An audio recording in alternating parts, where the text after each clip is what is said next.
I attacked Islam in front of 50,000 people at a political rally, and that very night, my career began to crumble. I thought it was just political strategy, that I could use any speech to win votes, but I had no idea that those words would mark the beginning of the greatest transformation I have ever experienced. Months later, the arrogant man who attacked the sacred was the same one who knelt in silence, crying before the words he once despised. My name is Robert Mitchell. I am 58 years old and I'm from Phoenix, Arizona. For years, I was known as one of the most influential senators of the Republican Party, living off power and political applause. But nothing, absolutely nothing, prepared me for what happened after that night when I decided to attack Islam. Before continuing with my account, write in the comments where you are watching from. I want to know which countries this story is reaching, because if this story reached me in such an unexpected way, it can also reach you. I lived something that many politicians dream of and few actually achieve. For years, I was treated as a true giant of American politics. The doors of the Senate were always open to me, and each election seemed like another climb to the top of power. $1 million donations came to my campaign like invitations to an endless party. Major corporations wanted my support for projects, lobbyists competed for meetings with me, and I walked through the halls of the Capitol, surrounded by advisors, journalists, and requests for favors. It was as if the entire party was marching with me, and I convinced myself that this was the true meaning of political life, conquering power and being respected. My rallies filled stadiums, speeches reached millions on social media, and each statement seemed to increase my influence even more. The faithful electorate believed I could speak on any subject. I just had to step up to the podium, and the crowd would explode in shouts of support. That fed me. I told myself, I am untouchable. Nothing can shake my political career. This sense of power made me believe I was above any limit, above good and evil, above any consequences. But there was something I didn't realize at that time. The same podium that exalted me today would be the same one that would expose me, no longer as a leader but as a fragile and lost man. The place where I received ovations would, sometime later, be the scene of my shame. In that phase, I didn't think about consequences. Power blinded me, donations deluded me, and applause lulled me into a false sense of eternity. I believed that my rhetoric was my fortress and that no criticism could break through that wall. What I didn't know was that this entire empire I built with inflammatory speeches would begin to crumble precisely with words of hatred. I had no idea that the line between being cheered and being broken was so thin, and when I crossed it, it was in front of thousands in a live broadcast, where the entire world would see that this political giant was, in truth, just a man about to be confronted by something much greater than his own influence. The atmosphere in those days was intoxicating. Every morning I woke up to phone calls from major news networks wanting exclusive interviews. Political analysts discussed my strategies on television, and my approval ratings soared week after week. I had become not just a senator, but a phenomenon. My social media posts generated millions of interactions, and every public appearance was met with crowds of supporters carrying signs with my name. The Republican Party leadership treated me like their golden boy. I was invited to exclusive dinners with the most powerful people in the country, where billion-dollar deals were discussed over expensive wine. My endorsement was sought by gubernatorial candidates, mayors, and even presidential hopefuls. I felt like I was at the center of the political universe, and everyone else was orbiting around me. My staff had grown to over 100 people.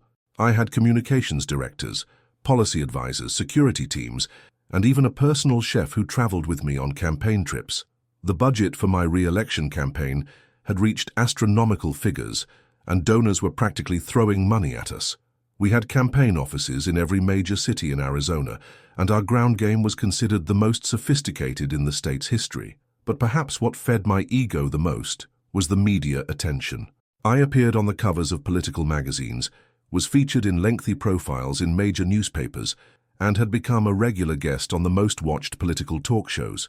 Journalists hung on my every word, and my quotes were analyzed and dissected by pundits across the nation. I had achieved something that few politicians ever reach. I had become a household name. The power was addictive. Every day brought new opportunities to expand my influence, new ways to shape public opinion, new chances to be at the center of national conversations. I began to believe my own press releases, to think that I truly was as untouchable as everyone seemed to believe. I thought I could say anything, do anything, and the people would continue to follow me blindly. I remember that night as if it were now. The stadium was packed, cameras were rolling, and once again I had the power to command the attention of thousands. It was the height of the electoral campaign, the moment when everyone expected me to make the crowd vibrate non-stop. And that's exactly when I decided to cross a line I should never have touched. In the middle of the rally, one of my advisors placed material about national security in my hands. I could have given any other speech, chosen any other topic, but that night I wanted to shock the electorate. I held the microphone in front of the cameras, looked at the crowd, and with a sarcastic smile began to attack Islam. I made heavy statements, criticized practices I didn't even fully understand, and at one point shouted, raising my fist, "They want to impose Sharia here? Never. This is a Christian country." The stadium exploded in shouts of support. People screamed, some raised flags, and I felt like I owned the situation, but something inside me began to bother me. While the crowd vibrated, I noticed a strange silence that didn't come from outside, but from within. It was as if the air had become heavy, as if that euphoria had a bitter taste. I tried to ignore it and continued the speech, convinced it was just campaign fatigue. What I didn't know is that something had been triggered that night. It wasn't just a nationally broadcast speech. It was a portal open to a sequence of events I could never predict. While everyone was shouting, the spiritual world remained silent, as if waiting for the right moment to show me that attacking the sacred has a price. I went home intoxicated by the applause, still convinced I had made political history.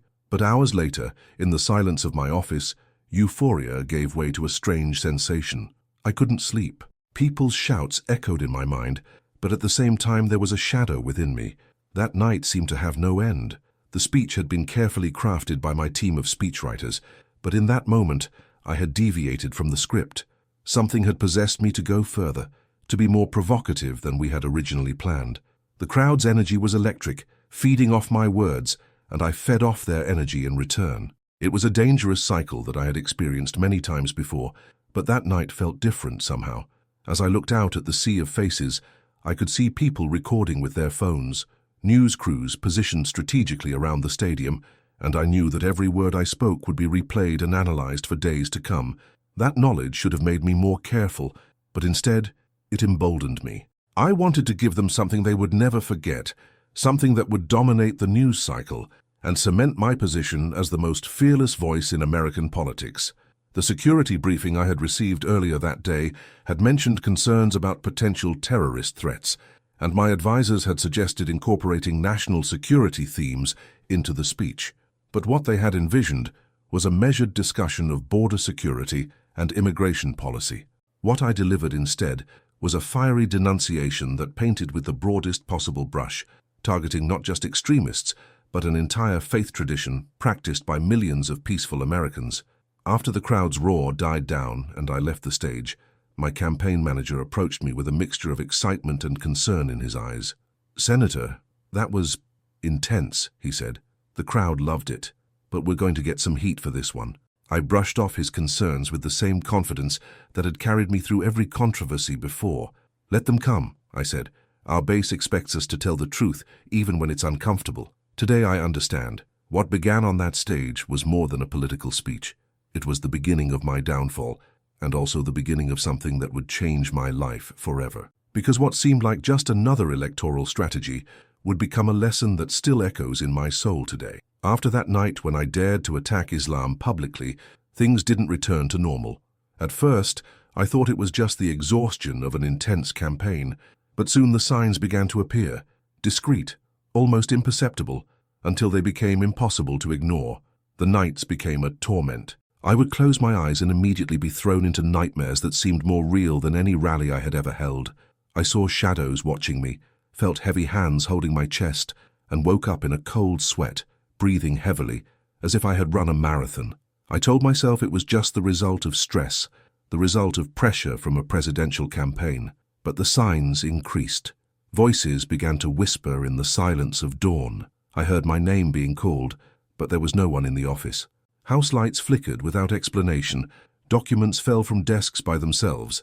I convinced myself it was just my mind playing tricks, even though deep down I knew something strange was happening.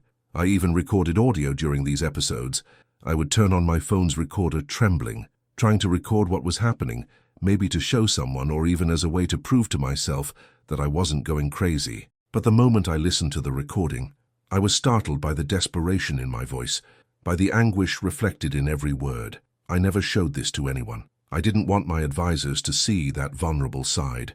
I, the great senator, the man who commanded crowds, could not appear afraid. This secret became a burden. The more I hid it, the heavier it became. Nights became endless, and I could no longer find rest. It was as if my soul was being charged for something I had done, but which I didn't want to admit. The physical manifestations were becoming more frequent and more intense. Objects in my home office would be moved overnight, always in ways that seemed deliberately arranged to catch my attention. Books would be found open to specific pages. My computer would turn on by itself in the middle of the night, and I would sometimes wake to find my office door standing wide open when I was certain I had closed it. My staff began to notice changes in my behavior during this period. My normally sharp focus during meetings became scattered and distracted. I would stop mid-sentence during phone calls, claiming I heard something that no one else could hear. My legendary memory for names and faces began to fail me, and I found myself struggling to remember conversations I had just finished having. The insomnia was perhaps the worst part. Night after night, I would lie in bed staring at the ceiling, my mind racing with thoughts I couldn't control. When I did manage to fall asleep, I would be jolted awake by what felt like someone shaking me, but there was never anyone there. I started taking sleeping pills, then stronger ones, but nothing seemed to help. During this phase, I still insisted on ignoring the signs. I said it was anxiety, that it was campaign pressure, but inside I felt I had crossed an invisible line. The problem was that I didn't know how to go back, and I didn't have the courage to confess that something spiritual was happening to me. My doctor ran every test imaginable, blood work, brain scans, cardiac stress tests, but everything came back normal. "You're in excellent health for a man your age," he told me, which only made me feel more isolated and confused. If there was nothing physically wrong with me, then what was happening?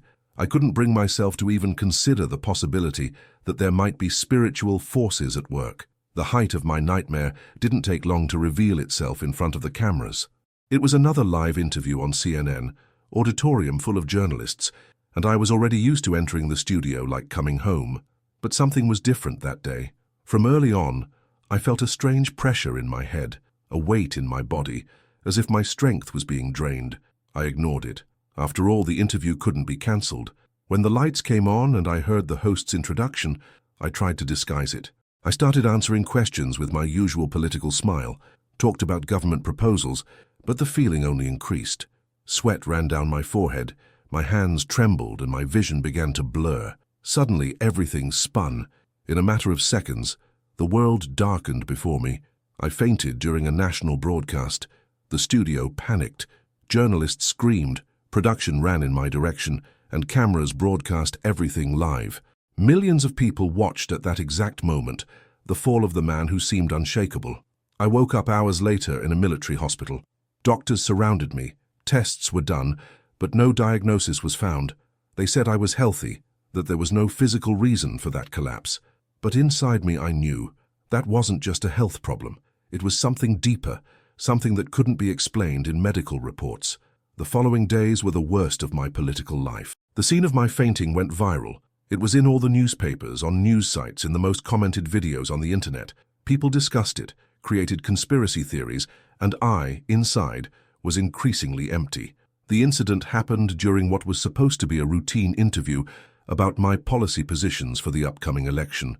The CNN host, Anderson Cooper, had started with softballs about my legislative priorities, but I could barely focus on the questions.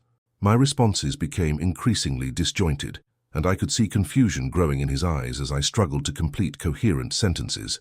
"Senator Mitchell, are you feeling all right?" Cooper asked, leaning forward with genuine concern.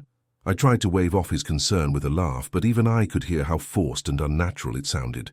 "Just a little tired from the campaign trail," I managed to say, but my voice sounded hollow and distant even to my own ears. The medical team that responded was top-notch, the best that money and political influence could buy. They ran every conceivable test, EKGs, brain scans, blood panels, checking for everything from diabetes to drug toxicity. The neurologist was particularly thorough, concerned that I might have had some kind of seizure or stroke, but as each test came back normal, the doctors seemed increasingly puzzled. "Senator, I've been practicing medicine for 30 years and I've never seen anything quite like this," the attending physician told me privately.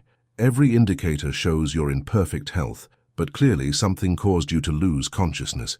Have you been under any unusual stress lately?" I almost laughed at the question. Unusual stress? I had just launched the most vicious attack on a major world religion in front of a national audience. But how could I explain that to a doctor? It wasn't just a fainting spell, it was a sign, a cry from the invisible that I didn't want to hear. But what happened behind the scenes, after that episode, was even more disturbing, because it wasn't just my body that was falling. My career, my relationships, and my very soul were crumbling along with me. The political vultures began circling immediately. Within hours of my collapse, opposition research teams were digging through my medical history, looking for any sign of serious illness that might disqualify me from office. Rival politicians issued carefully worded statements expressing concern for my health, while barely concealing their glee at my public humiliation. If before I was seen as the face of combative conservatism, now I was the center of negative headlines. The same press that exalted my leadership began to report scandals, dig up the past and explore every flaw as if they were evidence of an inevitable judgment. Suddenly, support was withdrawn, donors disappeared, and the political allies who fought for my endorsement no longer answered my calls. It was fast, almost cruel. Fellow senators who swore loyalty distanced themselves in silence. Many simply stopped appearing at events with me. Some, whom I considered partners, joined the public criticism, as if they wanted to prove they never had anything to do with my most controversial speeches. I, who used to live surrounded by advisors and supporters, was now immersed in a deafening void. The cancellation was not just political, it was personal. I walked through the Senate corridors and noticed disapproving looks, whispers behind my back. The voters who once supported me now seemed to question me. The silence of loneliness began to scream louder than any crowd I had ever faced. Deep down, I began to realize that this wasn't just the work of the press or the consequence of a campaign error. It was as if an invisible hand was dismantling each piece of my life one by one. Everything that sustained me, power, influence, applause, was being taken away before my eyes. The speed of my political isolation was breathtaking. Within a week of the CNN incident, 3 major donors called to withdraw their support. The excuse was always the same. We need to reassess our political investments in light of recent events. But I knew what they really meant. They were afraid of being associated with someone who appeared weak and unstable. My own party leadership began distancing themselves from me with surgical precision. The Senate Majority Leader, who had been one of my closest allies, suddenly became unavailable for our regular strategy meetings. Committee assignments that had been promised to me were quietly reassigned to other senators. Invitations to exclusive party fundraisers stopped arriving. The media, which had once hung on my every word, now dissected my every move looking for signs of instability.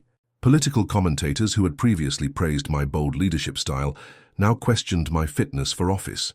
Late-night comedy shows, which had never paid much attention to me before, suddenly found me a rich source of material for their monologues. But perhaps most painful of all was watching my own staff begin to abandon ship. These were people who had worked for me for years, who had believed in my vision and my leadership. One by one, they began submitting their resignations, usually with polite letters expressing gratitude for the opportunity to serve, but citing personal reasons for their departure.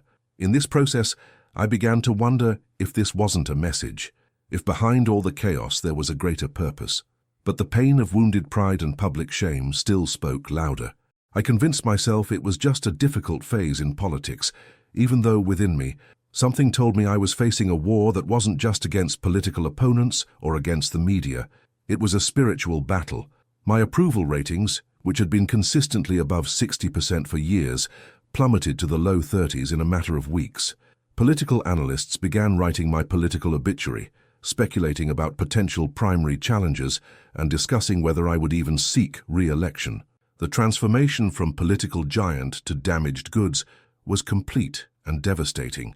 And it was in this abyss of loneliness, when I no longer had anywhere to run, that something extraordinary happened. One night, lying unable to sleep, I had a vision that would completely change the course of my life. That night, different from all others, sleep enveloped me in a strange way. I found myself in a vast place, illuminated by a golden light that didn't seem to come from lamps or the sun, but from something supernatural. In the center, there was a giant book, suspended in the air, shining as if each page was made of gold. I couldn't look away. I approached and realized the book was open. The letters that appeared in it were not common. They were alive, pulsating, and it seemed that each word pierced my heart. At that moment, I heard a voice firm and at the same time full of compassion. It said, "You attacked my word, but there is still time to change." I woke up with tears streaming down my face. My body trembled. My heart beat fast.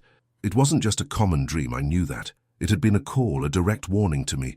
For the first time in a long time, I felt real fear. Not fear of losing elections, nor fear of political criticism, but fear of being before something eternal, much greater than I could control. However, pride still spoke loudly. Instead of seeking spiritual help, I tried to ignore it. I told myself it was just imagination, a mixture of tiredness and political remorse. But the tears that still wet my pillow betrayed me. I had received a clear message, and yet I fought against it. The vision was unlike anything I had ever experienced. Even in my most vivid dreams, the book seemed to pulse with its own inner light, and as I drew closer, I could see that the pages were filled with script in a language I didn't recognize, yet somehow understood perfectly. The words seemed to write themselves across the pages as I watched, forming sentences that spoke directly to my heart. The voice that spoke to me wasn't audible in the conventional sense. It seemed to come from everywhere and nowhere at once, resonating not just in my ears, but in the very core of my being. It carried an authority that made my political power seem like a child's toy, yet it was filled with a tenderness that brought me to tears, even as it terrified me. In the dream, I felt compelled to reach out and touch the book, but as my hand drew near, I was overwhelmed by a sense of my own unworthiness. How could I, who had spoken such hateful words, dare to touch something so sacred? Yet the voice spoke again. "I have not given up on you, my son. Your words wounded my people, but my mercy is greater than your mistakes." When I woke up, the memory of the dream was so vivid that I looked around my bedroom, half expecting to see that golden light still lingering in the corners. My pillow was soaked with tears I didn't remember shedding, and my hands were shaking as if I had actually touched something divine. For hours afterward, I could still hear echoes of that voice, still see fragments of those luminous pages behind my closed eyelids. This conflict consumed me for days. Part of me wanted to believe, to surrender, to acknowledge that I had made a mistake, but another part desperately clung to the image of a strong, untouchable leader who bows to nothing. I was divided, and this division only increased the emptiness I carried. Little did I know that this dream was just the first of many signs that would continue to confront me until I had no way to escape the truth. Even after so many signs, I still resisted. My political pride wouldn't let me admit I was experiencing a spiritual battle.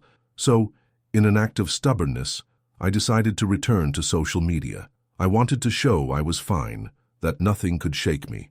I turned on the camera, smiled at my followers, and started talking. In the middle of the live stream, I couldn't resist the temptation to be ironic again. I made a sarcastic comment about religious extremism, trying to recreate the same rhetoric that once drew applause. But something unexpected happened. The instant I pronounced those words, my voice failed. I felt my throat lock up, my eyes filled with tears, and in front of thousands of viewers, I couldn't continue. I remained silent, breathing heavily, trying to disguise it, but those watching noticed. The chat messages exploded.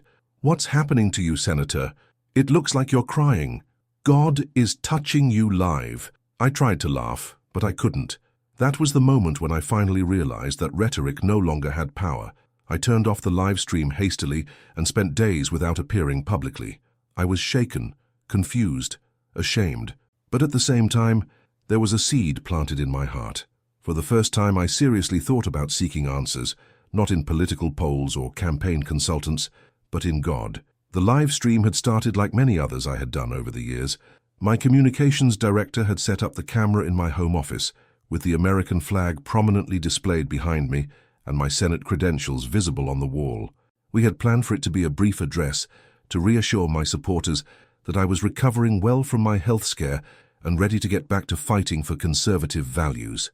The first few minutes went smoothly.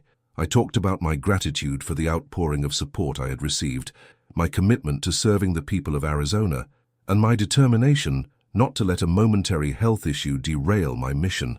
The comment counter showed thousands of viewers, and the messages seemed supportive.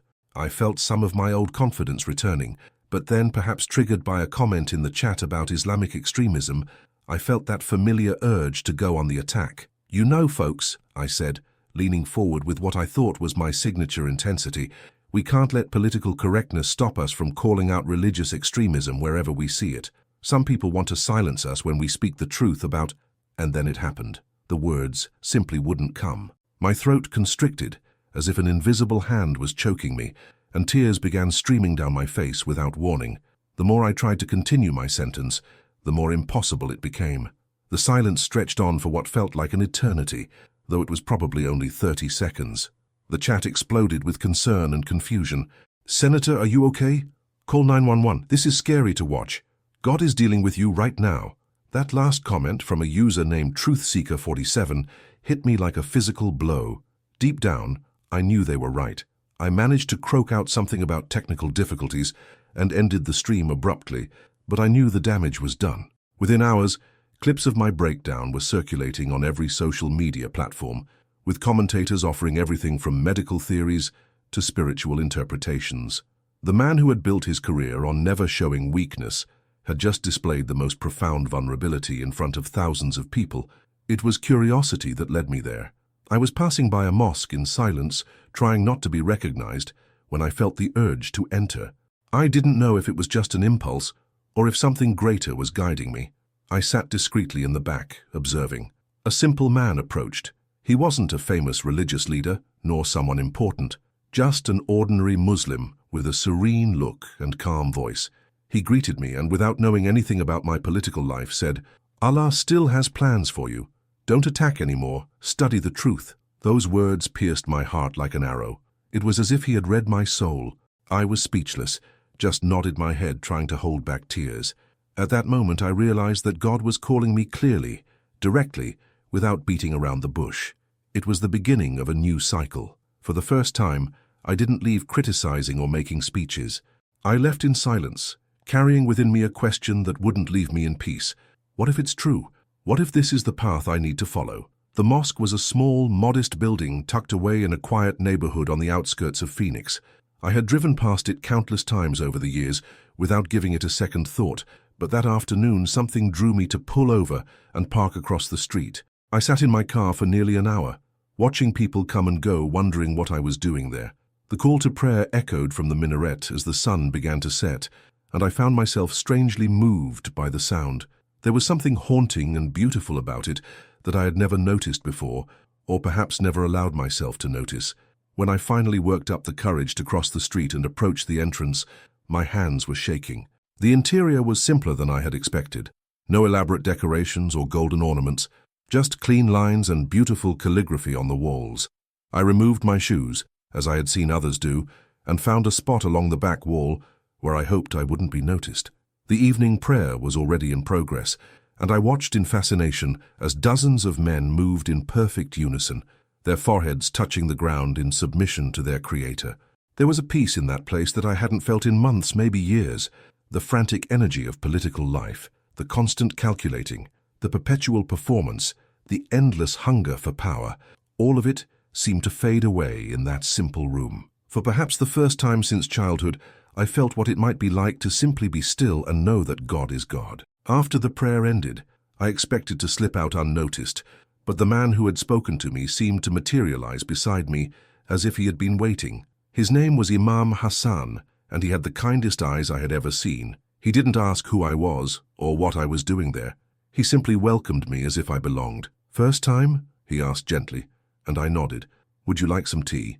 We always have tea after the evening prayer." I found myself accepting his invitation, though I couldn't have explained why. We sat in a small room adjacent to the main prayer hall, sipping sweet mint tea and talking about everything except politics. When he finally made his gentle comment about Allah having plans for me, I felt something break open inside my chest.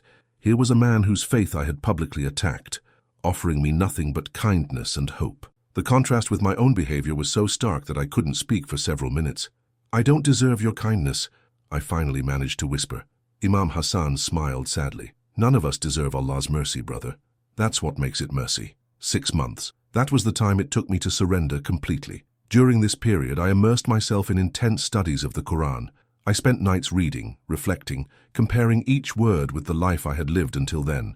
I found Islamic leaders willing to talk to me in secret, without judgment, just patiently explaining what it meant to surrender to Allah. They were months of political silence, of withdrawal from cameras, of a search that no one imagined I was experiencing. Each doubt I brought was answered not just with words, but with a peace I had never experienced before. I, who always needed applause to feel alive, discovered a new life in the silence of prayer. At the end of these 6 months, I could no longer resist. I scheduled a press conference, but not to announce a candidacy.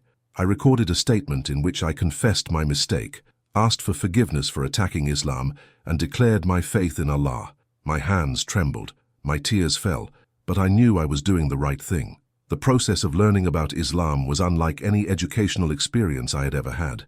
I approached it initially with the same analytical mindset I had brought to policy briefs and legislative proposals, but I quickly discovered that this kind of knowledge required a different part of my heart and mind. Imam Hassan connected me with Dr. Abdullah Rashid, a professor of Islamic studies at Arizona State University, who had converted to Islam from Christianity 20 years earlier. Dr. Rashid understood the journey I was beginning in ways that someone born into the faith might not have been able to. Our weekly discussions over the course of those 6 months became the anchor of my spiritual transformation. We started with the basics, the 5 pillars of Islam, the life of Prophet Muhammad, peace be upon him, the history of the revelation of the Quran. But Dr. Rashid insisted that intellectual understanding was not enough. Islam is not just a set of beliefs, he would tell me. It's a way of life, a complete surrender to the will of the Creator. The hardest part was confronting my own prejudices and misconceptions. I had spent years spreading fear about Islamic law, about the supposed incompatibility between Islam and American values, about the threat posed by Muslim immigration. Now I was discovering a faith tradition of profound beauty and wisdom, one that emphasized justice, compassion, charity, and submission to the divine will. Prayer became my refuge during those months. At first, I could barely manage the physical movements. The standing, bowing, and prostrating felt foreign and awkward, but gradually, as I learned to quiet my mind and focus on the words, I found a peace that had been missing from my life for decades. The 5 daily prayers gave structure to my days in a way that even my rigorous political schedule never had. The Quran itself was a revelation. I had expected to find the harsh, militant text that I had been told about for years. Instead, I discovered verses of breathtaking beauty about God's mercy, about caring for the poor and oppressed, about the equality of all believers regardless of race or social status. The very passages I had once mocked now brought me to tears with their profound wisdom. My family and staff noticed the changes in me during those months, though they didn't understand what was causing them. My wife commented that I seemed calmer, more at peace than I had been in years. My chief of staff noted that I was spending more time in quiet reflection and less time in the aggressive strategizing that had once consumed my days. The video went viral. Millions watched. Many criticized, others were moved. Political parties abandoned me, but for me, what mattered was that I was finally at peace. For the first time, my fame didn't come from political rhetoric, but from testimony. And here I want to open my heart to you who follow me. If this story touched you and made a difference in your life, know that there is a way to help us continue. Your financial contribution, through the Super Thanks button, is a seed that allows us to bring conversion stories like mine to many more people. Each support strengthens this channel to reach lives that need to hear that Allah still transforms, still forgives, and still calls back. The press conference was held at a small community center in Phoenix, not in the Grand Senate hearing room where I had once commanded national attention. My family sat in the front row, my wife still confused and concerned about my spiritual journey, my adult children struggling to understand how their father had changed so dramatically. I had written and rewritten my statement dozens of times, but when the moment came, I set aside my prepared remarks and spoke from my heart.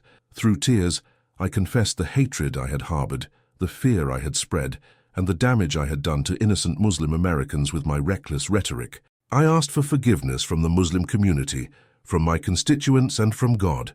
I stand before you today not as Senator Robert Mitchell, I concluded, but as Abdullah Robert, a servant of Allah who has found peace in submission to the Almighty. I know that many of you will not understand this decision, and I accept that, but I can no longer live a lie. Islam has shown me a path to redemption that I never knew existed. Today, looking back, I see clearly. I attacked Islam in front of thousands, but was transformed by the same Allah I tried to combat. My life is proof that no one is beyond the reach of divine mercy. I am no longer the arrogant politician who attacked the sacred. I am someone who was rescued, who found purpose, and who discovered that true strength lies not in votes, but in complete surrender to Allah.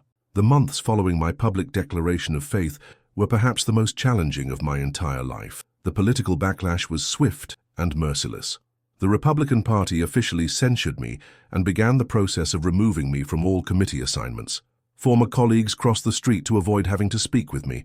The conservative media, which had once celebrated my fierce rhetoric, now treated me as a traitor and a fool. Death threats arrived daily, both by mail and through social media. My security detail provided by the Senate was increased significantly. My family received threats as well, and my children faced harassment at their schools and workplaces. The price of following my conscience was higher than I had ever imagined it could be, but there were also unexpected sources of support. Muslims from around the country reached out with messages of welcome and encouragement. Many shared their own stories of conversion and the challenges they had faced. A group of Muslim women in Phoenix organized a protective circle around my wife when she went grocery shopping, shielding her from the hostile stares and comments of other customers. Dr. Rashid introduced me to a network of American Muslim professionals, doctors, lawyers, teachers, business owners, who had been living quietly productive lives while facing the kind of suspicion and discrimination that my rhetoric had helped to fuel. Meeting these families, seeing their kindness and their commitment to their communities, made me realize how deeply my words had wounded innocent people. The financial consequences were severe as well. Campaign donors demanded refunds of their contributions. Speaking engagements were cancelled. The lucrative book deal I had been negotiating fell through when the publisher decided my story was too controversial. My net worth, which had grown substantially during my years in the Senate, began to shrink rapidly. Yet through all of this turmoil, I felt a peace that I had never known during my years of political success. The 5 daily prayers gave structure and meaning to my days. The community at the mosque welcomed me with an unconditional acceptance that I had never experienced in the political world. For the first time in decades, I felt like I was living authentically, in alignment with my deepest values. My wife struggled with my conversion more than anyone else in my family. She had been raised in a traditional Christian household and couldn't understand how I could abandon the faith of our fathers. "What will people think?" she asked me repeatedly. "What about our legacy? What about everything we've worked for?" Those were painful conversations, but gradually she began to see the positive changes in my character. The anger and ambition that had driven me for so long were replaced by a calm purposefulness. I was more patient with her, more present with our children, more aware of the needs of others. "You're a better man now," she finally admitted one evening, "even if I don't understand your new faith." I decided not to seek re-election when my term ended. The political world that had once been my entire universe now felt small and petty in comparison to the spiritual reality I had discovered. Instead, I began working with interfaith organizations, trying to build bridges between communities that had been torn apart by fear and misunderstanding. My first major project was establishing the Arizona Center for Religious Understanding, a non-profit organization dedicated to education and dialogue between different faith communities. We organized workshops for law enforcement officers about engaging respectfully with religious minorities, created educational materials for schools about world religions, and facilitated conversations between Christian and Muslim leaders. The work was deeply fulfilling in ways that political maneuvering had never been. Instead of seeking power over others, I was now seeking understanding with others. Instead of dividing people for political gain, I was helping to heal divisions that I had once helped to create. I also began speaking at universities and community centers about my journey, sharing the story of how hatred had been transformed into love through divine grace. These talks were often met with skepticism and sometimes hostility, but they also reached people who were struggling with their own prejudices and spiritual questions. One particularly memorable evening, I spoke at a church in Tucson, where many in the audience were clearly uncomfortable with my presence.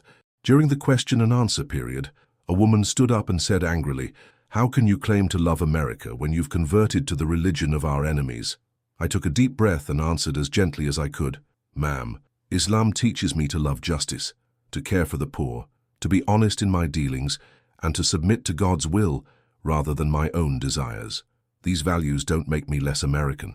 They make me a better American. The Muslims I know are teachers and doctors and shopkeepers who love this country just as much as you do. The room fell silent for a long moment. Then, to my surprise, several people began to nod thoughtfully. One elderly man raised his hand and said, "I never thought about it that way before." It was a small victory, but these small victories began to add up. My children's reactions to my conversion were mixed. My oldest daughter, Sarah, was initially embarrassed and worried about how it would affect her career as a young attorney. But over time, she came to respect the sincerity of my faith journey, even if she didn't share it. My son Michael was more openly supportive, saying that he had always felt there was something missing in his father, and now he could see that I had found it. The grandchildren adapted most easily of all. They were fascinated by my prayer beads and asked endless questions about why Grandpa faced east 5 times a day. Their innocent curiosity reminded me of how natural it is for humans to seek connection with the divine before we complicate it with politics and prejudice. 5 years have passed since that night when I attacked Islam from a political stage, and I can honestly say that every day has been a gift. The arrogance and anger that once defined me have been replaced by humility and compassion. The desperate hunger for power and applause has been replaced by a quiet satisfaction that comes from serving others and serving Allah. I still face criticism and rejection from many quarters. Some of my former supporters view me as a traitor, while some in the Muslim community remain skeptical of my motives. But I have learned that the approval of other people is not what gives life meaning. What matters is living in accordance with truth, regardless of the cost. The visions and spiritual experiences that began my transformation continue to guide me. In my daily prayers, I often feel that same presence that spoke to me in my dreams, reminding me that mercy is always available to those who seek it with sincere hearts. The Quran, which I once mocked, has become my constant companion and source of wisdom. I want to ask that you share this story in groups with friends on your social networks, not because it's my story, but because it could be the answer for someone who is lost as I once was. If Allah reached me, who seemed unreachable in the world of politics, He can also reach you or someone you love. Take this message forward, because we never know who might be waiting for exactly this word of hope. The center that I established has now helped facilitate dialogue between hundreds of religious leaders across Arizona and neighboring states. We've created educational programs that reach thousands of students each year, teaching them about the common values that unite different faith traditions, rather than the differences that divide them. I often think about the ripple effects of that night, when I chose hatred over understanding. My words, broadcast to millions, undoubtedly reinforced prejudices and made life more difficult for Muslim Americans across the country. I cannot undo that harm, but I can spend the rest of my life working to heal it. There have been moments of profound grace along this journey.